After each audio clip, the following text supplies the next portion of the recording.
Did you know the deadliest structural failure in US history wasn't caused by a bomb, a hurricane, or an earthquake? It actually came down to a single casual phone call and a signature from a guy who never bothered to check the math. Let's talk about the Hyatt Regency disaster.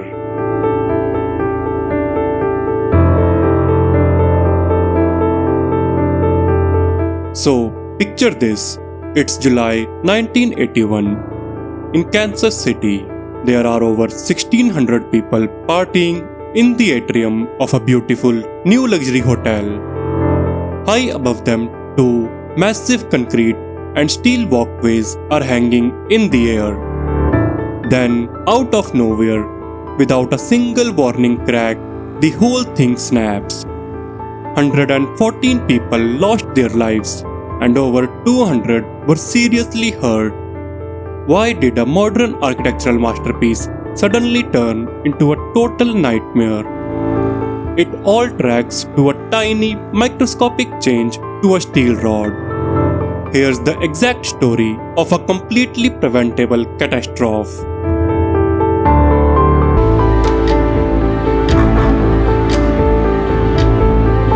How does a massive multi-million-dollar building just collapse under the weight of a few dozen people dancing?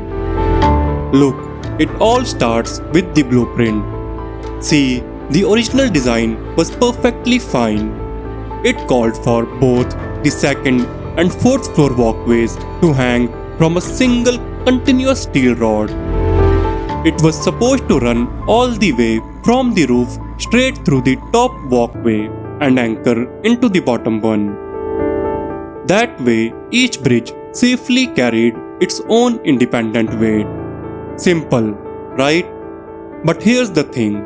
The company making the steel realized that threading a heavy metal nut all the way up a 30-foot rod was going to be a giant pain.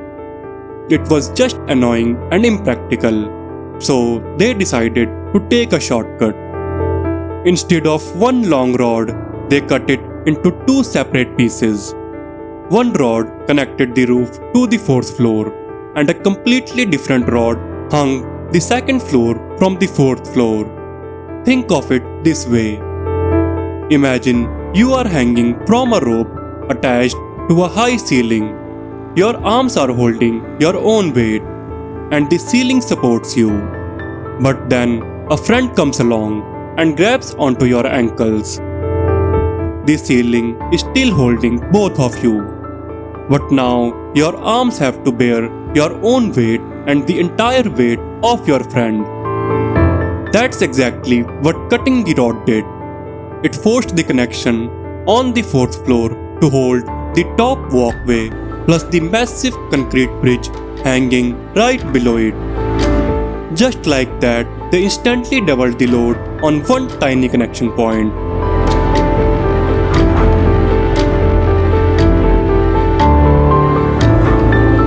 Now, you'd think on a huge, highly regulated project, the lead engineer would notice the weight had literally doubled, right? Well, they didn't. And this is where a lazy assumption turned fatal. The steel fabricator called up the engineer's office, explained their shortcut over the phone, and got a quick verbal okay. The fabricator assumed the engineer checked the math, while the engineer assumed the fabricator knew what they were doing. When the drawings were sent back for approval, a technician looked them over, but since the details weren't fully drawn out, nobody checked the calculations. Finally, the main engineer did a quick spot check, picked up his pen, and stamped his official seal on the whole thing. Nobody ran the numbers, not a single person. That one ink stamp approved a design that could only hold 30% of what the city legally required. The walkway was a ticking time bomb, just waiting for a crowd.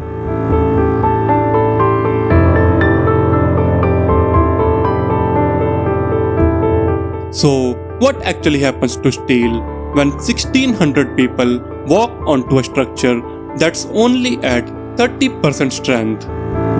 It's Friday night around 7 pm and the lobby is packed for a dance. There are about 40 people hanging out on the second floor walkway and another 20 right above them on the fourth floor. They are dancing, laughing and leaning over the railings. But deep inside the steel beams, the metal is literally screaming. Those tiny nuts holding the rods are bearing the weight of 2 concrete bridges and 60 people. The stress completely overpowers the steel. The nuts don't just slip, they violently rip straight through the metal beam. The fourth floor walkway drops, slamming right into the second floor walkway underneath it. Hundreds of tons of concrete, steel, and human bodies crash instantly into the crowded lobby. In a fraction of a second, a beautiful hotel turned into a graveyard. 114 dead and over 200 injured.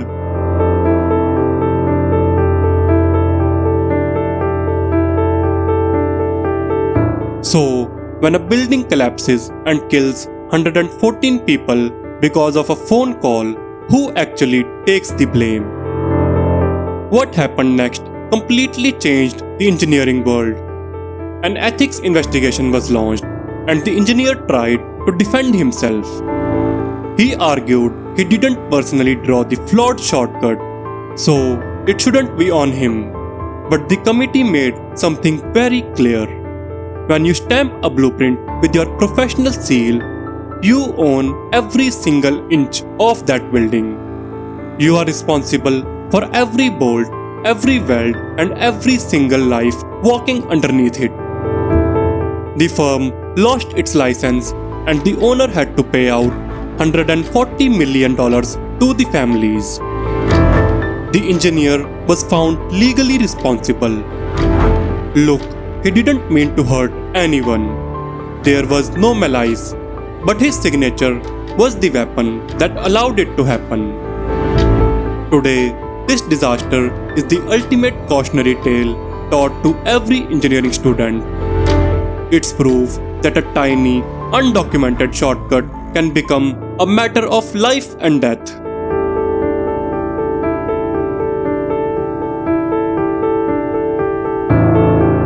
At the end of the day, gravity doesn't care about quick approvals. Physics doesn't care about a verbal agreement over a phone call. When small changes slip through the cracks without anyone checking the math, the results can be catastrophic.